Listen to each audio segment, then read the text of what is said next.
अस्सलाम वालेकुम एवरीवन, क्या हाल है जी यार आप सबका। उम्मीद करता हूँ कि यार आप सब तो ठीक ठाक होने वाले, अल्हम्दुलिल्लाह से यार मैं भी बिल्कुल ठीक। अच्छा यार अभी ना सुबह सुबह का टाइम है और अभी ना मैं सोया हुआ था, उठ के छत पे आया हूँ और छत पे आके देखा इतनी ज्यादा फोग। रात की अगर बात की जाए तो मौसम तो यार बिल्कुल नॉर्मल सा था। यहाँ पे ये वर्कशॉप देखो, फोग की वजह से ऐसे लग रहा है यहाँ पे कोई चीज है ही नहीं, बस एक कदा दरख्त और सामने घर नजर आ। अभी यहाँ पे मुझे ऐसे ही लगा कि मैं अभी नीचे गिरने वाला था, वो तो शुक्र है कि पीछे दीवार थी। अच्छा यार सारे एक बात तो बताओ, कितने दिन यार आपका वही टिकटॉक और यूट्यूब से गायब रहा? क्या किसी बंदे ने भी नहीं मेरे व्लॉग्स को मिस किया? बंदा एक कमेंट ही कर देता यार साकिब तुम व्लॉग नहीं बना रहे। हाँ अगर दोस्तों की बात की जाए तो उन्होंने मुझे बहुत कहा साकिब जब तुम व्लॉग बनाते हो तो पता नहीं क्यों हमें भी बहुत मजा आता है। अच्छा अभी ना यहाँ पर ईसा भी बैठा हुआ था और ये कजन है तो मुझे बड़ा लेकिन छोटा लगता है मुझे। अच्छा अभी ना हम लोग जा रहे हैं उधर इस्लामाबाद, इसके ना यार कुछ डॉक्यूमेंट्स थे जो कि क्लियर करने थे। एंड फिर हम लोग बाहर निकले रिक्शे की तलाश में, क्योंकि यहाँ से ना गुजरात का लारी अड्डा थोड़ा सा दूर है। रोड की सूरत हाल देखकर हमें ऐसे ही लग रहा था कि हमें पैदल ही लारी अड्डा पे जाना पड़ेगा। थोड़ा सा वॉक करने के बाद फाइनली यार एक चाचा आया रिक्शा लेकर। मैंने तो यार शुक्र किया कि कोई रिक्शा हमें मिला, अगर हम पैदल जाते तो लग हमें समझ जानी थी। यहाँ पे कॉलेज वाले लड़के जो कि इतनी ज्यादा फोग में स्कूल का गेट ओपन होने का वेट कर रहे थे, इनको देखकर मेरे माइंड में एक ही सवाल आया, पाकिस्तान का एजुकेशन सिस्टम वही प्यासा कवा जो कि आज तक अपनी प्यास बुझा ही नहीं सका। 7-7 8-8 साल पुराने सिलेबस वही रटा लगा रहे हैं। पाकिस्तान में तो यार बस यही रह गया, अगर आप डंकी लगाकर बाहर चले जाते हो फिर तो यार आपकी लाइफ बिल्कुल सेट है, या अगर आप किसी और भी कंट्री में चले जाते हो ना तो फिर भी आपकी लाइफ सेट है। मेरी बात करने का मकसद यह है कि अगर आपको अच्छी लाइफ चाहिए तो आपको फिर पाकिस्तान से बाहर निकलना पड़ेगा। अगर आप यहाँ पर रह के सोच रहे हैं तो फिर तो आप बस 3 टाइम का खाना और बिजली का बिल, इसको साइड पे रख के आपके पास इतने पैसे नहीं बचेंगे कि आप किसी और चीज के बारे में भी सोच सके। और ये बात बिल्कुल हकीकत है, आजकल की जो मिडिल क्लास फैमिली है वो इस चीज को फेस कर रही है। मैंने ये थोड़ा सा सच बोला, होप कि यार आप इस चीज को एग्री करेंगे। अच्छा छोड़ो, अभी ना हम लोग पहुंच गए इधर लारी अड्डा पे। यहाँ से देखकर तो ऐसे ही लग रहा था कि आज किसी भी गाड़ी ने जाना ही कोई नहीं है। यहाँ से हमने एक अंकल से पूछा कि हमने जाना है इस्लामाबाद, और आगे से अंकल कहते हैं ये तो सारी लाहौर वाली गाड़ियां हैं, थोड़ा सा आगे जाइए आपको इस्लामाबाद वाली गाड़ियां मिल जाएंगी। यहाँ पे एंटर होते साथ ही ना नाश्ते वाले 2-3 ठेले लगे हुए थे, लेकिन हमने तो नाश्ता घर से ही कर लिया था, तो इसलिए हम लोग सिर्फ और सिर्फ गाड़ी की तलाश में थे। गुजरात का लारी अड्डा देखकर मुझे ऐसे ही लग रहा था कि मैं बिल्कुल भी गुजरात में नहीं हूँ, मैं मरी वाली साइड पे हूँ। अच्छा यहाँ पर ना हमें एक इस्लामाबाद जाने वाली गाड़ी मिली जो कि बिल्कुल फुल हो चुकी थी और फ्रंट की जो 2 सीट्स है ना वो खाली थी, तो मैंने कहा चलो साकिब अब इसी पे ही चलते हैं इस्लामाबाद। अच्छा कासिम ने मुझे बताया कि ऐसे ही ना हम लोग गए थे एक दिन लाहौर, तो वहाँ से ना आने के लिए एक गाड़ी पे बैठे, गाड़ी वाला कहता है थोड़ी देर तक ना यहाँ से गाड़ी निकल जाएगी गुजरात की तरफ। आगे से कासिम कहता है फिर ना मैं सो गया, एंड फिर उठा और उठ के देखा कि गाड़ी अभी कहाँ तक पहुंची है। गाड़ी तो वही साहब वहीं की वहीं खड़ी थी। इस बात से मुझे ये समझ आई कि खाली गाड़ी में कभी भी नहीं बैठ, ये तो आपको यही कहते हैं कि गाड़ी 15-20 मिनट में निकल जाएगी, लेकिन एना 15-20 मिनट 2-3 घंटे पक्के होते हैं। खैर अल्लाह करके हम लोग यहाँ से तो निकल गए थे इस्लामाबाद की तरफ। मुझे तो यार वैसे लग डर ही रहा था, फोग भी यानी ज्यादा थी, एंड पाकिस्तानी ड्राइवर्स का तो आपको पता ही हो, अल्लाह ही बचाए, बाकी ये ड्राइवर्स तो बिल्कुल भी नहीं कम कर। बंदे को ऐसे लगता है कि उसने ना अपनी जान हथेली पे रखी हुई है। यार ये ड्राइवर का मोबाइल, इसने एक चाबी दी और साथ में मोबाइल दिया, कहता है इसको ऑन करो, इसका ना पावर ऑन ऑफ वाला बटन खराब है। कजन इसके साथ 15-20 मिनट लड़ता रहा लेकिन ऐसे को मोबाइल नहीं ऑन हुआ, एंड फिर मैंने लिया, मैंने कहा इसे देख अभी मैं तुझे ऑन करके दिखाता हूँ। मैं भी इसके साथ 10-15 मिनट लगा रहा, लेकिन मोबाइल कहता है इसे मैं ऑन होना ही नहीं, तुसी क्यों कर रहे हो। खैर फिर मैं क्या मोबाइल तो मेरे को ऑन नहीं होता, तो मोबाइल तो ही मुबारक। हम जब आगे जा रहे थे ना तो धुंध इतनी ज्यादा कि कोई चीज नजर ही नहीं थी आ रही। अच्छा हूँ ऐसे काम देखो, इसको ना बहुत ज्यादा नींद आई हुई थी। रात को मैं इसे कहता रहा सो जा भाई, हमने सुबह इस्लामाबाद की तरफ निकल, लेकिन ऐ तो मेरी गल माननी नहीं सी रहा, ना ये खुद सोया और ना इसने मैनू सोन दी। रात को 2-2:30 बजे तक हम लोग तो सिर्फ बातें ही करते। नींद तो यार मुझे भी वैसे बहुत ज्यादा आई हुई थी। फिर मैंने कहा चलो आगे किसी स्टॉप पर रुक कर चाय पियेंगे, क्या पता हमारा मूड फ्रेश हो जाए। फोग की वजह से ना हम लोग आहिस्ता आहिस्ता से जा रहे थे। अभी हम लोग पहुंचे हैं इधर ये जो खारियां वाला पब्बी पार्क है ना इसके पास। ये भी जितना भी देखने में खूबसूरत लग रहा है ना, रात को उतना ही ज्यादा अजीब और खौफनाक नजर आता है। पिछले न्यू ईयर में हम लोग ऐसे ही फ्रेंड्स के साथ गए थे जेलम, और वो भी बाइक्स के ऊपर। सुबह के 3 बजे हम लोग यहाँ से गुजरे, वो भी डरते डरते, क्योंकि रात के टाइम यहाँ पर चोरियां बहुत ज्यादा होती हैं, और कई केसेस ऐसे भी सामने आए कि बंदा मार के फेंक जाते हैं, वो भी पब्बी के अंदर। और यहाँ से सिलसिला शुरू होता है मट्टी के पहाड़ों का। वैसे कमेंट में बताओ कौन कौन है जिसने अभी तक सही वाले पहाड़ नहीं देखे। प्लान कैंसिल करने वाले अगर दोस्त ना होते तो शायद हमने बहुत सी ऐसी जगह विजिट कर लेनी थी जो कि अभी तक हमने नहीं की। खैर फाइनली यार अभी हम लोग एक स्टॉप पर रुके हैं, जगह का तो नहीं यार मुझे पता, लेकिन इतना पता है कि ये जेलम से आ गई है। यहाँ से फिर मैंने पकड़े 2 लेस, और यहाँ से मैंने ली एक स्ट्रिंग की बोतल। मैं बिल करवाने के लिए गया, फिर मुझे पता चला यहाँ पर तो स्ट्रिंग 150 रुपए की सेल। वैसे आपने कभी एक चीज नोट की है, जब भी हम लोग जाते हैं ना सराय आलमगीर से जेलम की तरफ, जितना भी हम लोग आगे आगे जाते हैं और चीजें भी उतनी उतनी महंगी हो जाती हैं। लेस की असल प्राइस को कट करके उन्होंने अपनी कस्टमाइज प्राइस रखी होती है, फिर बाद में कहते हैं हाय यार हमारे पाकिस्तान में इतनी महंगाई कहाँ से आ गई। बस यार अगर देखा जाए तो खुद की जगह पे वो भी ठीक है, बेचारे क्या ही करे, लेकिन फिर भी यार जो चीज गलत है वो तो गलत ही है ना। अच्छा इस रेस्टोरेंट के ऊपर ना उन्होंने ये नमाज पढ़ने की जगह बनाई हुई, जो कि थी तो बहुत सिंपल सी, बट मुझे बहुत प्यारी लगी माशाल्लाह से। एंड फिर मैंने हाथ मुंह धोया और आ गया मैं चाय पीने के लिए। अच्छा कभी आपके साथ ऐसा हुआ है कि आपको किसी भी बात का पता ना हो फिर भी आप हंस रहे हो? अगर आपके साथ नहीं हुआ तो ये देखो मेरे साथ हुआ है।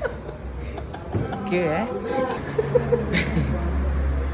इसीलिए कहते हैं कि आपकी लाइफ में एक ऐसा इंसान तो जरूर होना चाहिए, या फिर एक ऐसा दोस्त जो कि आपको बिला वजह ही हंसाता रहे। अच्छा, अभी ना मेरे माइंड में एक शैतानी सा ख्याल आया। मैंने वो एक वीडियो भी देखी थी, फिर मैंने कहा चलो यार ट्राई करते हैं, क्या पता सच हो। ये ना मैं एक स्पून लेके आया कप को चेक करने के लिए। मैंने वो एक वीडियो देखी थी जिसमें कप तो बहुत बड़ा था लेकिन चाय उसमें बहुत थोड़ी थी। और वीडियो को छेड़ो भाई, साढ़े नाल भी वही सीन हो गया। वैसे भी यार आप सबको तो इस चीज का पता ही होना है, पाकिस्तान में जिस भी बंदे का दाव लग रहा है ना वो लगा रहा है। फिर कहते हैं पाकिस्तान के हालात नहीं सही हो। हमारी तो बस यही दुआ है कि अल्लाह ताला हमारे पाकिस्तान को सलामत रखे। बाकी आजकल जो कुछ भी हो रहा है वो आपके सामने है। खैर ड्राइवर सन दस रहा है कि तुम्हारे को मोबाइल ऑन होया ही नहीं है, लेकिन मैं कर लिया। खैर अभी हमारा यहाँ से जाने का टाइम हो गया था। आज का हमारा ये सबसे पहला सफर है जो कि मैं और ये कजन कर रहे हैं। एंड फिर क्या, फिर हम लोग गाड़ी में बैठे एंड साथ साथ में बातें कर रहे थे और लेज खा रहे थे। अगर आप भी ऐसे कहीं घूमने फिरने जाते हैं तो मेरी बात मानकर थोड़े थोड़े शॉट्स ले लिया करें। लाइफ तो वो है यार जो कि गुजर ही जानी है, लेकिन ये है कि आपकी ना ये एक याद रह जाए। वीडियो की नजर से अगर देखा जाए तो 5 मिनट में हम लोग पहुंचे इधर इस्लामाबाद में, लेकिन ऐसा सफर 4-5 घंटे आंदा जो कि मैं तो 4-5 मिनट दिखा देता है। खैर इसके बाद फाइनली हम लोग पहुंच गए इधर फैजाबाद अड्डे पे। यहाँ पर पहुंचने के बाद बस एक ही बात, भाई आप हमारे साथ चले, भाई आप हमारे साथ चले। ये बाइकिए वाला ना खामोशी से एक जगह पे खड़े होकर सब कुछ देख रहा था। और आपको भी पता है कि रोला रप्पा किसी इंसान को भी नहीं पसंद। हम लोग इसके साथ बैठे और निकल गए अपनी मंजिल की तरफ। खैर इस भाई से ना हमने किराया डन किया था 500 और बाकी सब जो कि 800 कह रहे थे। फिर मैंने इस भाई से बात कर ही दी। मैंने कहा बाकी तो सारे कह रहे थे कि मेरे साथ चलो मेरे साथ चलो मेरे साथ चलो, आप क्यों ये सब कुछ एक साइड पे खड़े होकर खामोशी से देख रहे थे। और आगे से बाइक वाले का जवाब, पता नहीं क्यों हम लोग रिस्क की तलाश में कुछ भी कर देते हैं, कुछ ऐसा जो कि हमें नहीं करना चाहिए। और वैसे भी यार अल्लाह ताला ही इंसान को रिस्क देता है। ये बात सुनते ही मुझे सारी इस बात की समझ आ गई, क्यों ये बाइक वाला खामोशी से खड़ा ये सब कुछ चुप करके देख रहा था। अब इसके अपॉइंटमेंट का टाइम तो 2:10 का था, लेकिन हम लोग 12-12:30 बजे ही पहुंच गए। फिर क्या, फिर मैंने कहा चलो यार अभी टाइम तो बहुत ज्यादा है, चलो यहाँ की ना लोकल मार्केट को एक्सप्लोर करते हैं। हमें छोड़ के यार यहाँ पे काफी ज्यादा बंदे जो कि वेट कर रहे थे। हम तो अभी आए, ये भाई सुबह के आके बैठे हुए हैं। अच्छा आज जुम्मा भी था और मस्जिद जो कि बिल्कुल पास में ही थी। मैंने कहा इससे बेहतर और कोई हाल नहीं टाइम स्पेंड करने का। अच्छा ये वाला जो गेट है ना ये मस्जिद का मेन गेट नहीं है। अच्छा यहाँ से मैंने एक अंकल से पूछा अंकल वजू खाना किधर। आगे से अंकल का जवाब वो तो बेटा नमाजियों के लिए होता है। आगे से फिर मैंने अंकल को कहा अंकल हम भी नमाज पढ़ने के लिए ही आए हैं। कहता है अच्छा बेटा वो दूसरी साइड पे है। उसके जवाब देने से मुझे ऐसे ही लगा या मैं पागल हूँ या ये पागल, क्योंकि हम दोनों में से एक तो पागल है। अच्छा ये मस्जिद के सामने ही ना ये भाई की दुकान थी इत्तर वाली। मैंने भाई से कहा कि मैं जा रहा हूँ जुमा पढ़ने के लिए तो मुझे थोड़ी सी इत्तर लगा दी। एंड देन भाई ने लगा दी जो कि बहुत मजे की। वैसे यार मुझे परफ्यूम से ज्यादा इत्तर बहुत मजे की लगती है। भाई से जब भी भाई आता है ना तो मैं इत्तर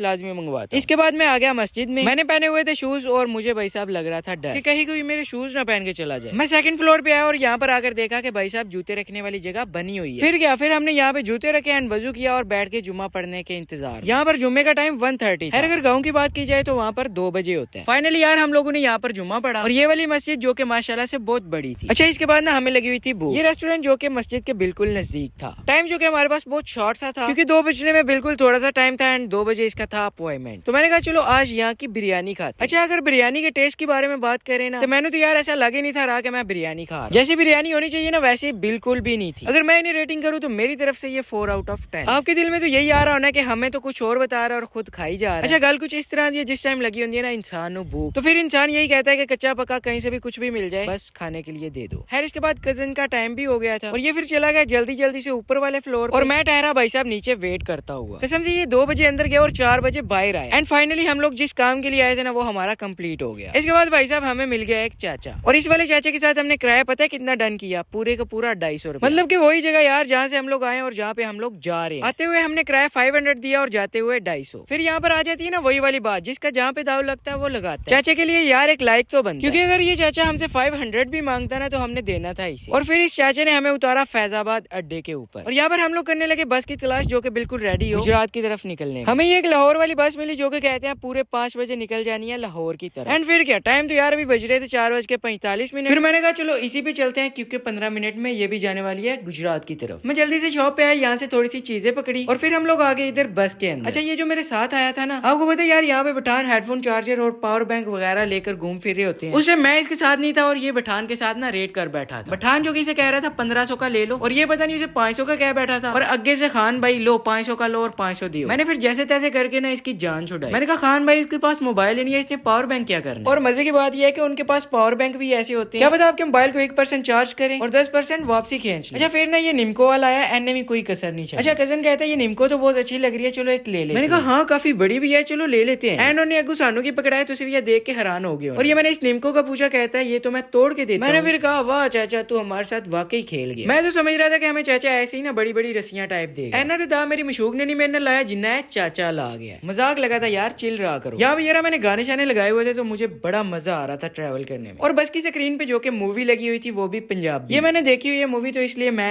गाने ही सुन रहा था। और जब मैं गाने शाने सुन के बोर हो गया ना, तब मैंने ना पंगे शंगे लैन लग पे। ऐसा भी दिल कर रहा था कि मैं कोई थोड़ी जी मस्ती करा, लेकिन साढ़े आगे एक कपल बैठे हुआ है। ये छोटी सी लड़की जो कि बहुत क्यूट थी, बार बार हमारी साइड पे आ जाती। फिर हमने लेज ओपन किया एंड फिर आ गई। फिर मैं कहा चलो तुम भी हमारे साथ खाओ। ये वाली मूवी किस किस ने देखी हुई है? Mister and Mrs 420। नहीं देखी तो यार देख लो, बहुत मजे की है। ऐसे काम चेक करो, सो भी गया है। अच्छा, हम लोग बात कर रहे थे आगे एक कपल की। कसम से यार, ऊपर से हनीमून वाली मूवी लगी हुई थी। वो दोनों एक दूसरे की एनी ज्यादा केयर कर रहे थे। कभी लड़का लड़की को लेज खिला रहा था एंड कभी लड़की लड़के को। ऊपर से एक दूसरे के कंधे पे सर रखकर मूवी देख रहे थे। खैर उनकी अपनी लाइफ है, हमें क्या। मूवी देखते हुए यार हमें पता ही नहीं चला हम लोग बहुत आगे आ गए। जहाँ पे हमने उतरना था वहां से बहुत दूर। गलती तो यार वैसे मेरी है, क्योंकि ये तो सोया हुआ था। खैर फिर हमने यहाँ से एक रिक्शा पकड़ा और निकल गए घर की तरफ। अभी नहीं यार, फोग की वजह से ना एक बस का बहुत बुरा एक्सीडेंट हुआ। हमारे आगे आगे ही जा रही थी, तो फोग की वजह से उसे कुछ नजर नहीं आया, उसने फुटपाथ के ऊपर चढ़ा। अच्छा फाइनली अभी ना हम लोग आ गए थे घर। कजिन कहते खाना छोड़ो, चलो बाहर से ना कुछ चीज खाते हैं। और ये जल्दी जल्दी से गया जायका बेकरी के ऊपर, और वहां से ये 2 शवारमे बर्गर एंड साथ में लेकर आया स्टिंग की बोतल। बस ये रहा, मैं पैटी बर्गर एंड शौक से खाता था। ये वाला बर्गर खा के मुझे ऐसे ही लगा कि मैं गलत हूँ, मुझे ये शौक से ही खाना चाहिए। और ये दोनों जो कि घर में ही थे, ये नहीं थे गए इस्लाम। मैंने कहते ना क्या हम लोग आपका मुंह ही देखेंगे, हमें नहीं दोगे कुछ। फिर मैं कहा चलो एनवी 10 शवारमा दे ही देने। खैर इसके बाद मैंने पी स्टिंग की बोतल। मैं तो ये भूल ही गया था कि हम लोग एनी ज्यादा सर्दी में ठहरते ठहरते आए हैं। ये एक बात तो बताओ, हम लोग ठंडा खा के गर्म खा सकते हैं, लेकिन हम लोग गर्म खा के ठंडा क्यों नहीं खा सकते? अगर आपको इस बात का आंसर पता हो तो लाजमी बताना कमेंट में। इसके बाद अगली सुबह भाई साहब एनी ज्यादा धुंध पड़ी हुई थी कि यार मोटरसाइकिल चलाने का दिल ही नहीं था।